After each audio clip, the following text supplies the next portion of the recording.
پیغمبر فرماتے ہیں اگر میرا کوئی ماننے والا مسلمان مومن کسی کافر کو اس لیے سڑک پار کرا دے کہ یہ اللہ کا بندہ ہے تو اللہ اسی ایک نیکی کی وجہ سے اس کے اتنے گناہ معاف کر دے گا وہ تصور بھی نہیں کر سکتا۔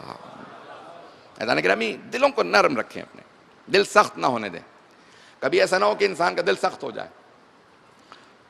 عزیزان گرامی، تو مومن کو نرم دل ہونا چاہیے، کبھی بھی سخت دل نہ ہو۔ حبیب خدا سے متعلق بس ایک روایت کو اور پیش کروں گا کہ جہاں سے آپ گزر رہے ہیں، شاید آپ نے سنی ہو، شاید کبھی دینیات میں پڑھی ہو۔ میں جب بھی اس واقعے کے متعلق سوچتا ہوں میری کیفیت بدل جاتی ہے کہ حبیب خدا گزر رہے ہیں مدینے میں گلی سے، دیکھتے ہیں کہ ایک کنیز ہے، پرانے زمانے میں غلام اور کنیزیں عام تھے، کنیز ہے جو سڑک پہ بیٹھ کے رو رہی ہے۔ مجھے ایک اور ایسا دنیا کے اندر حکمران دکھائیں، پیغمبر اسلام حکومت قائم کر چکے تھے مدینے کے اندر، لیکن ایک کنیز تک کے درد کو محسوس کرتے تھے۔ ایک اور حکمران دکھائیں جو کسی کنیز کے، کسی عام آدمی کے درد کو محسوس کرتا ہو، تو آپ فوراً رک گئے۔ کہا کیا بات ہے بیٹی، آپ رو کیوں رہی ہیں؟ کہا یا رسول اللہ، جس گھر کی کنیز ہوں انہوں نے کچھ پیسے دیے تھے بازار سے کچھ لانے کے لیے، وہ پیسے مجھ سے کھو گئے ہیں، اب مجھے سمجھ میں نہیں آ رہی ہے کہ میں کیسے کس منہ سے گھر واپس جاؤں۔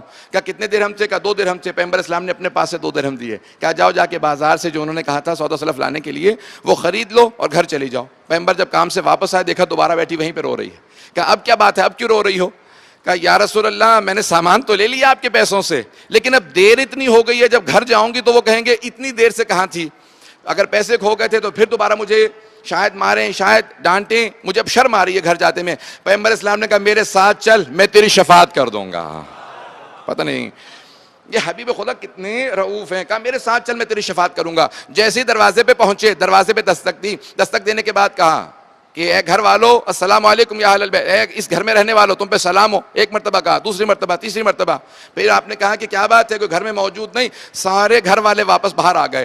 کہا کہ پیغمبر اسلام نے سوال کیا اتنی دیر سے میں سلام کر رہا تھا، آواز نہیں آ رہی تھی؟ کہا یا رسول اللہ آواز آ رہی تھی، اور ہم سب کو یقین ہو گیا تھا کہ آپ تشریف لائے ہیں، ہم سب کا جی کر رہا تھا کہ آپ سلام بھیجتے رہیں، ہم سنتے رہے۔ کہ اس کا مطلب ہے میرے ماننے والے ہو؟ کہا جی ہم سب مسلمان ہیں۔ کہا پھر تمہاری کنیز کی شفاعت کرنے کے لیے آیا ہوں، اسے دیر ہو گئی ہے، اس کے عذر کو قبول کر لو، نہ ڈانٹنا نہ مارنا، کچھ نہ کہنا، میں شفاعت کے لیے آیا ہوں۔ ایک مرتبہ اس مالک نے کہا یا رسول اللہ اب آپ شفاعت کے لیے آئے ہیں، ہم نے اس کنیز کو آزاد کر دیا۔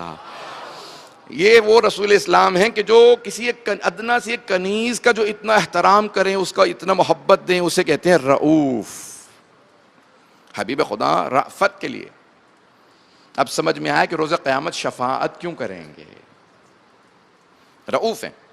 مومن کی صفات میں سے، اہل ایمان و اہل عقل کی صفات میں سے ہے کہ اس کا دل نرم ہوگا، سخت دل نہیں ہوگا، سخت دلی سے اجتناب کریں۔ دوسری جو صفت ہے میں پیش کرنا چاہتا ہوں کہ مولا فرماتے ہیں وَالرَّحْمَةُ وَضِدَّهُ الْغَضَبُ، مومن کی نشانیوں میں سے ایک نشانی ہے کہ وہ اس میں دوسروں کے لیے رحمت پائی جائے گی۔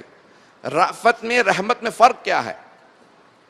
تو کہا کہ شدید رحمت کو رأفت کہا جاتا ہے، اگر پہنچا پایا ہوں اس بات کو، شدید رحمت کو رأفت کہا جاتا ہے۔ عام رحمت اور اس سے بھی بہت زیادہ جو رقیق القلب نرم دل ہو اسے کہتے ہیں رأفت۔ اب مومن کی نشانیوں میں سے ایک نشانی ہے کہ رحمت، اس میں رحمت بھی ہوگی، دوسروں کے اوپر رحم دل ہوگا، ترس کھانے والا ہوگا۔